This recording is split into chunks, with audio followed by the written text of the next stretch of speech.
the government's social media ban is set to start imminently. And it's not just the government looking to do this, the European Union has decided to jump on board the social media ban bandwagon. However, it's not all clear sailing, because there's litigation going on to try to defeat the social media ban, with a couple of teenagers launching a challenge into the constitutionality of it. So let's dig into it, and if you've got any thoughts about it, you can let me know that in the comments below. Now, as a recap, the social media ban basically says that social media companies must take steps to verify the age of users on their platforms. This includes platforms such as YouTube, Facebook, Instagram, and the like. They must take steps to verify that the individual is over 16 years old. Now, for some people, that might be super easy. For example, it could be the account is, well, nearly 16 years old anyway, in which case the person is almost tautologically going to be more than 16 years old, unless they bought the account, which is a slightly separate issue. After all, I've sold a YouTube account in the past, it certainly happens. Anyway, that's effectively what the legislation requires them to do. Now, in other cases, the social media companies might need to rely on things like biometrics or ID or the like. Those types of cases are going to be the ones that are going to really upset the people that are impacted. After all, many people don't want to have to upload their ID to a social media account in order to use it. And it isn't really the social media companies many people are worried about, although that should be a concern. Rather, there are two major sources of worry here. Firstly, that those IDs might be stored in a non-secure way and then ultimately hacked. We have seen myriad hacks in the past where ID has been leaked out because the companies failed to store it properly. We're putting a lot of faith in these companies to store the ID appropriately. Some might do so, some might not. And indeed, some of these companies are based overseas, so you're relying, for example, on that overseas jurisdiction enforcing the ID. For example, if TikTok were to take your ID, well, do you know whether or not that's going to be stored in Australia as an example? Or do you think it is potentially going to find its way over into China? That relates to the second issue, of course, which is the concern that government of various kinds might then start linking anonymous social media accounts with ID to de-anonymize them. That is, it is not a difficult step for the government to say, oh, those social media companies are collecting ID anyway, let's force them to link individual users with that ID, which the government could then try to seek information on. Initially, they might need to seek a subpoena, but then ultimately they can change the law to let government bureaucrats do it without having to go to a court. The problem here is this enables the government to then identify the political communications of myriad people and to do so incredibly easily. Whereupon, bureaucrats might use that information to act nefariously toward an individual. Potentially someone, for example, at Centrelink or maybe the ATO, whichever government agency you're dealing with, might be able to identify your political beliefs and, if they don't like them, act in a negative way. That's a huge concern. And it isn't far-fetched and fanciful to think about that. This has already happened in myriad Western countries. So, for example, think about the United States. Think about McCarthyism, for example. That wasn't that long ago. Admittedly, it was a few decades ago, but it still wasn't ancient history. It tells us the government has form, trying to collect data on citizens, and to do so for political reasons. I would not put it past the government to do so right here.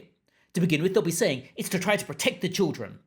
But then if the government decides, okay, a particular type of speech is theoretically hate speech or is somehow offensive, they're going to force the social media companies to de-anonymize that content, thereby enabling them to go and arrest the individual.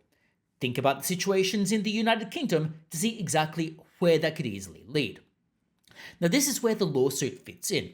The AFR reports that the legislation has been likened to 1984, as teens launch a social media ban challenge in the High Court. And indeed, they're reporting that two 15-year-olds are doing so. Now, I suspect that the 15-year-olds were chosen because they are directly impacted by the social media ban. But of course, all of us will be impacted indirectly via the potential need to upload ID. And I think that is a separate challenge from what is going to be heard here, because the under 16-year-olds are going to be arguing that by virtue of younger individuals being banned from social media, they are not going to be able to engage in political communication. Because that's effectively the crux of their argument. Basically, they are now not able to engage in political communication on social media, therefore it violates their implied right of freedom of political expression. That's what they're going with here. Now, the implied right of freedom of political expression is not absolute. It's not like in the United States where they've got the First Amendment. Rather, in Australia, it's an implied right that the government can abrogate if, for example, it's reasonable and proportionate to the danger they are trying to tackle. So, for example, the government might say, well, there's a big danger of young people being on social media, and it's dangerous to their psychological health or whatever the case might be, and therefore it is reasonable and proportionate to that danger for us to ban those individuals from social media. Now, of course, that is going to rely on the government adducing concrete evidence about the harms or the alleged harms of social media to younger people, and I say concrete evidence because there have been surveys brought out by the eSafety Commission, but they really are not actually high-quality scientific evidence. They'll need actual evidence for this to go through a court, not some random survey that has been dreamt up. So they'll need to adduce that evidence, and then they'll need to show that this is an appropriate solution. For example, not other ways such as addressing various types of bullying or whatever the case might be. And now, of course, there is a tricky thing here in that forcing social media companies to somewhat censor social media for younger individuals, enabling to discuss politics, but filtering out bullying, that would be, well, operationally extremely difficult. So I suspect the court is going to decide that if it is reasonable to ban people who are under 16 years, and if there is in fact a genuine harm to be solved, then potentially the social media ban might be deemed to be constitutional. That doesn't mean the court is going to approve it necessarily, but it could be constitutional. Now, at this point, I'm not entirely sure how the court is going to decide upon this. I'd probably need to dig a little bit more into the litigation surrounding the implied freedom of political expression, but I'm not super hopeful that the kids are going to succeed. After all, people who are under 16 cannot vote, and therefore their political expression is going to be seen as perhaps less significant than someone who is of voting age. Another relevant argument they could try to raise, and I think this is actually going to be tricky, but it's my problem with the under 16-year-old social media ban, which is that by forcing these social media companies to collect ID, you are then exposing people to a significant risk of hacks and or potential future government surveillance. But the High Court is unlikely to say, well, the government could make legislation in the future to collect data on people and de-anonymize social media accounts. They're unlikely to fall into that floodgates type argument. Rather, they would evaluate it if a future piece of legislation were to come into being. Personally, I'd rather just stop it right now and reduce that risk, but that is not how the court is going to decide when it's challenged. In terms of the exposure to hacks, well, in that case, it's going to really turn on how these companies verify the individual's identity. And if it could be perhaps asserted that it is going to be secure, and indeed potentially social media companies or the government could argue as such because myriad organizations do in fact verify people's identity, then it probably would fail. So I don't like the chances of this High Court challenge, even though I do very much hope that it succeeds myself, because I think this social media ban has a whole host of issues. Even if younger individuals face challenges with social media, I don't see that this social media ban is an appropriate way of solving them. After all, if younger people were struggling with social media, then aren't we just kicking the can down the road to when they turn 16?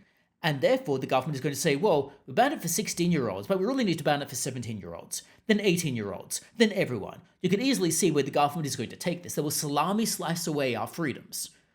Unfortunately, the government's future ability to salami slice away our freedoms is not the type of thing that can actually grant an argument over this specific piece of legislation, because the court is not going to look at salami slicing away things in the future, unfortunately.